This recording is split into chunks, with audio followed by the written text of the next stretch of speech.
Hello everyone, welcome to IndieVoice. Today we're having a rather interesting game, one that uses the mechanics of your choices choose on how the story will progress, inspired by Life is Strange, with the action inspired by The Last of Us, and the game we are talking about today is called There Is No Tomorrow. So far in my personal experience of playing this game, it is really good with a really great idea and how using the mechanics of stealth and action mechanics go in with this very dark tale. So hopefully you'll like this review just as much as I do. So the story begins with the game starts with a main character named Leon as he has time traveled into the future of a world filled with horrific and hostile creatures that he's never seen before, seen in a world filled with death and chaos far in the future of 2120. After playing this game myself personally, it's been somewhat of a very weird dream for me as a kid. After seeing The Matrix and everything, wondering if this is an inner dream of something else when in reality you could be in a waking nightmare.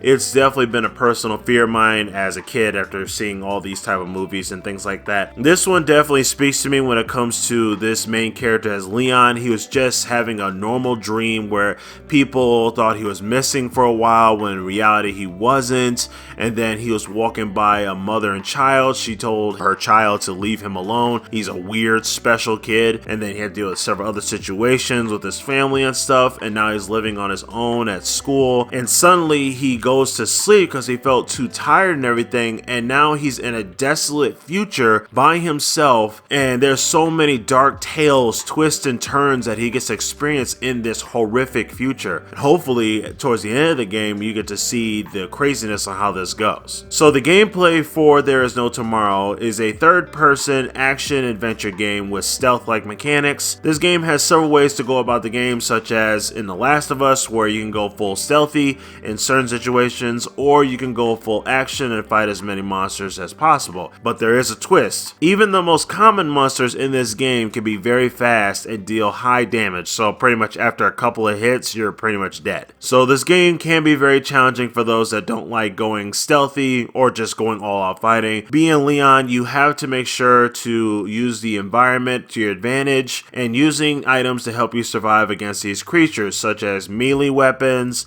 steel traps, using distraction items such as rocks, cans, things like that to make them go the other way, and using ammunition from your pistol. There are other features for this game is using stealth and action gameplay mechanics, as I explained before, a variety of methods to kill or take down your enemies. Enemies consist both monsters and humans, a heavy story-driven game, challenging puzzles to solve, several different endings depending on the choices you made, and hard mode for hardcore players. You only live once. So if you die, that's pretty much it, game over, restart the whole entire thing. Now there are some pros and cons for There Is No Tomorrow, such as for the pros, there's a really good dark story along this game. Creepy creatures, decent mechanics, interesting characters such as the doll character you'll meet throughout the game, a lot of endings to experience depending on the choices that you made throughout the game. Now the cons, there are some noticeable things while playing this game. There are some glitches, certain bugs that are a little noticeable, nothing that can't be fixed after a couple of patches, and no indication of where you need to go or what you do, and you can get easily lost. There isn't really much of a map to go for, but again, this is a survival game, so I kind of expect that. Now the game will be available on January 15th, 2020, so that's literally next week, for Steam and PC. It will soon be released on Mac and Linux, followed by consoles later in the year, or hopefully there will be a new trailer talking about when they'll all be available. Honestly, this game isn't bad. For someone that did this all by themselves, yes, you heard me right, this is a solo developer who created this game. So the fact that this is such a good story, followed by how dark it gets in this horrifying unknown world with unknown doll that he finds that apparently can't talk and everything else, it's just wow. It got really dark really quick just on the first level the entire game. I say that No Tomorrow is a good game and it gets a good rating of